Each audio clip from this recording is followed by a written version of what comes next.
कक्षा 10 अर्धवार्षिक परीक्षा सितंबर 2025, मातृभाषा हिंदी। आज इसका सब ऑब्जेक्टिव हम कंप्लीट करेंगे।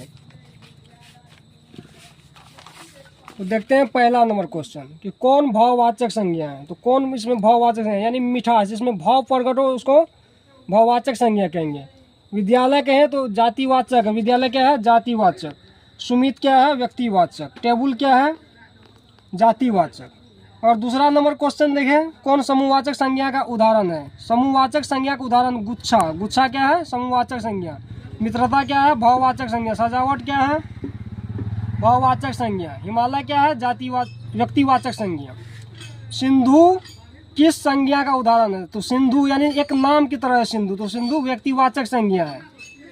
लोहा किस संज्ञा का उदाहरण है। लोहा द्रवाचक संज्ञा का उदाहरण है। उसके बाद देखते हैं 5 नंबर, कौन हर्ष स्वर है। तो हर्ष स्वर अ यानी अ, हर्षई, हर्षऊ, री, ये सब क्या है, हर्ष स्वर। इसके अलावा जो भी है हर्ष स्वर नहीं है। जिनका खंड न हो उसे क्या कहते हैं, उसको पद कहते हैं। द्विगुणज व्यंजन क्या है। तो मूर्धन्य और धन्य, ड और ढ। द्विगुणज व्यंजन कौन है, ड और ढ।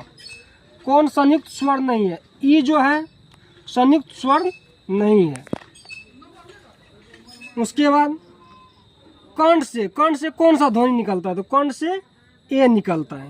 कंठ से कौन सा ध्वनि निकलता है, कंठ से ए निकलता है। र जो है मूर्धा से निकलता है, र मूर्धा से।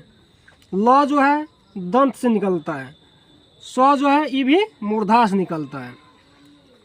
उसके बाद कठोष्ठीय ध्वनि है। कठोष्ठीय यानी कंठ से, तो ओ जो है कंठ से निकलता है। ओ कहाँ से, कंठ से।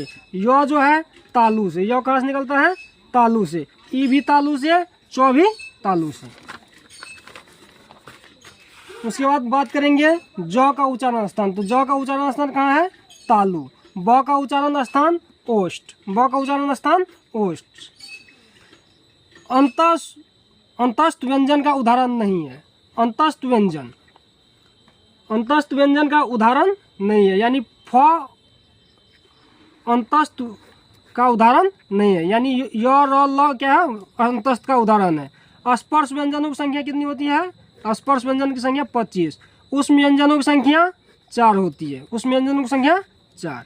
अनुवांशिक वर्णों की संख्या, अनुवांशिक वर्णों की संख्या 5 होती है। अनुवांशिक में अंग, या, न, फिर न और उसके बाद म, ये सब क्या है, अनुनासिक वर्ण।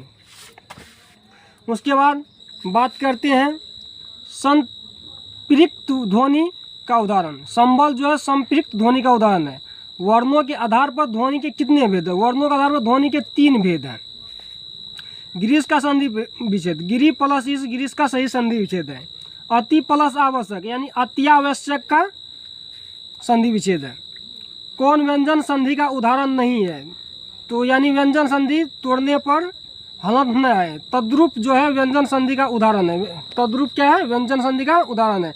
महेंद्र, महोत्सव और महर्षि गुण संधि है। कौन संधि है, गुण संधि। कौन विसर्ग संधि का उदाहरण नहीं है। तो यह विसर्ग संधि का उदाहरण है। यशोधरा किसका है, विसर्ग संधि। नायक किसका है, तो नायक अयादि संधि है। कौन शुद्ध शब्द है। परीक्षण क्या है, शुद्ध शब्द है। कौन अशुद्ध शब्द है। तो ब्रिज भाषा अशुद्ध शब्द है। कौन शुद्ध वाक है। तो शब्द केवल संकेत मात्र है, ये क्या है, शुद्ध वाक है। ओखली में सिर दिया, तो मुसलों से क्या डर। लोकोक्ति का अर्थ होता है कि जो भी काम ना हो उसे भी करना, यानी काम के करने पर उतारू होना। D number. सिर पीटना मुहावरे का अर्थ क्या होता है, शोक करना। सिर पीटना मुहावरे का अर्थ शोक करना। देखते हैं 28 नंबर। जहाँ तक सद सके वाक्यांश के लिए एक शब्द क्या होता है, यथासाध्य। क्या होता है, यथासाध्य। चोर का विलोम क्या होता है, साधु। चोर का विलोम साधु। उत्तम का विलोम अधम होता है। ध्वंस का विलोम क्या होता है, ध्वंस का विलोम विनाश।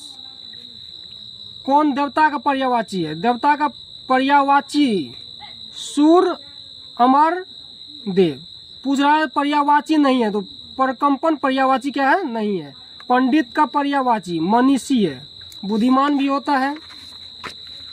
रात्रि का पर्यायवाची रजनी होता है। रोहित कल विद्यालय नहीं गया क्योंकि उसे देर हो गई थी। यह किस वाक्य का उदाहरण है? यह क्वेश्चन का आंसर आप लोग कमेंट में बताएं। फिर देखते हैं 36 नंबर। जिस समास का पूर्व पद संख्या बोधक यानी पूर्व में संख्या, तो कौन सा समास होगा? द्विगु समास। मुंह तोड़ किस तत्पुरुष समास का उदाहरण है? तो मुंह तोड़ कर्म तत्पुरुष समास का उदाहरण है। महापुरुष किस समास का उदाहरण है? तो कर्मधारा का उदाहरण है महापुरुष। गौरी शंकर किस समास का उदाहरण है? तो गौरी शंकर द्वंद्व समास यानी दोनों पद प्रधान जिसमें रहो उसको द्वंद्व समास कहते हैं। मास का विशेषण क्या है? मास का विशेषण मासिक होता है। विलास का विशेषण है, तो विलास का विशेषण विलासी होता है, विलासी होता है। रा का विशेषण राही होता है। रा का विशेषण सही क्या होता है? राही। डिबिया किस शब्द का उदाहरण है? डिबिया देशज शब्द है। आफत किस शब्द का उदाहरण? तो आफत विदेशज है। आफत क्या है? अरबी भाषा का शब्द है, इसीलिए ये क्या हो जाएगा? विदेशज। बच्चा किस शब्द का उदाहरण? तत्भव का। बच्चा किस शब्द का उदाहरण है? तत्भव का। फिर देखते हैं 46 नंबर। चंचू किस शब्द का उदाहरण है? तत्पुरुष का। चंचू तत्पुरुष का। मैंने आम खाया किस काल का उदाहरण है? भूतकाल का। मैंने आम खाया किस काल का? भूतकाल का। राहुल पत्र लिखता है, इस क्रिया का उदाहरण क्या है? सकर्मक। राधिका बहुत सुंदर है, इसमें बहुत किसका उदाहरण? बहुत सार्वनामिक विशेषण है। मेले में बहुत लोग आए हैं, इसमें बहुत लोग किस विशेषण का उदाहरण है? तो ये अनिश्चित काल का है, अनिश्चित संख्यावाचक विशेषण है। उसके बाद 51 नंबर। जो सो किस सर्वनाम में प्रयुक्त होता है? जो सो यानी जो सो संबंधवाचक में प्रयुक्त होता है। यह मेरी कलम है यानी अनिश्चयवाचक। मेरी कलम है लेकिन मेरे हाथ में नहीं, इस कारण से क्या होगा? अनिश्चयवाचक। मोहन आदित्य को रुपये देता है, इस वाक्य में कौन कारक है? कर्म कारक। कौन कारक है? कर्म कारक। प्रत्युष प्यास से तरफ रहा है, इस वाक्य में कौन कारक है? प्रत्युष यानी करण कारक है। कौन कारण है? करण कारक। यानी 8 चिन्ह कारक का याद रखना बहुत जरूरी है। पहिया का बहुवचन है पहिए। पहिया का बहुवचन पहिए। कौन पुल्लिंग है? तो इसमें कतार क्या है? न पुल्लिंग है यानी केस इसमें क्या है? पुल्लिंग है। खोज और चिंता स्त्रीलिंग है। खोज और चिंता स्त्रीलिंग है। कौन स्त्रीलिंग शब्द है? छानबीन क्या है? स्त्रीलिंग शब्द। आटा क्या है? पुल्लिंग शब्द है। माँ शीर्षक कहानी में कुसुम कौन थी? इसका भी आप कमेंट में बताएं, इसका आंसर कमेंट में बताएं। ढहते विश्वास शीर्षक कहानी के लेखक कौन था? सातकोरी। कौन था? सातकोरी। दही वाली मगमा शीर्षक पाठ में मगमा की बहू का नाम क्या था? नजमा था। ढहते विश्वास शीर्षक कहानी के केंद्र में कौन सी समस्या वर्णित है? बाढ़ की। भारत माता शीर्षक पाठ के रचयिता सुमित्रा नंदन पंत। जनतंत्र का जन्म कौन सी विधा है? कविता है। जनतंत्र का जन्म विधा कविता है। जित जित में निरखत हूँ शीर्षक पाठ की विधा है साक्षात्कार। क्या है? साक्षात्कार। श्रम विभाजन और जाति प्रथा शीर्षक रचनाकार भीमराव अंबेडकर। परंपरा का मूल्यांकन निबंध विधा है। एक वृक्ष की हत्या विधा पूछ रहा है तो क्या है? कविता। बहादुर शीर्षक पाठ के रचनाकार अमरकांत है। कवि कुंवर नारायण को दरवाजे पर तैनात, यानी वृक्ष के बारे में जो उसके गेट पे जो एक वृक्ष था उसी को चौकीदार वृक्ष, यही इसको नहीं मिला था। हिरोशिमा शीर्षक पाठ में मानव क्या हो गए? मानव भाप की तरह, यानी बम इतना फटा कि भाप की तरह सब उड़ गया। जनतंत्र का जन्म पाठ में मिट्टी किसका ताज बने? सोने का। किसका? सोने का। देखते हैं 72। कवि सुमित्रा नंदन पंत ने अपने ही घर में किसको परसवानी कहा? भारत माता को। बद्री नारायण चौधरी प्रेमगंज अपना आदर्श किसको मानते थे? भारतेंदु हरिश्चंद्र को। हिरोशिमा पाठ, हिरोशिमा शीर्षक पाठ किससे संकलित है? तो सदा नीरा से। किससे? सदा नीरा से, जो कि 12 मासों चलती है। सदा नीरा नदी 12 मास चलती है। गुरु ग्रंथ साहिब का संग्रह गुरु अर्जुन देव ने किया था। गुरु अर्जुन देव को फांसी जहांगीर ने दिया था। फांसी कौन दिया था? जहांगीर।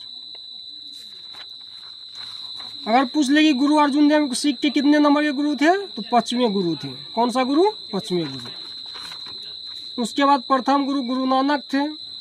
गुरु गोविंद सिंह 10वें गुरु थे। तो ये सब बात भी ध्यान रखना है।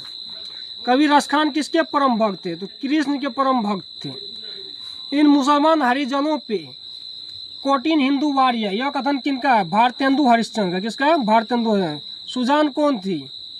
नर्तकी। सुजान कौन थी? नर्तकी, यानी वेश्या कहा जाता था। और वेश्या को हिंदी में क्या कहा जाता है?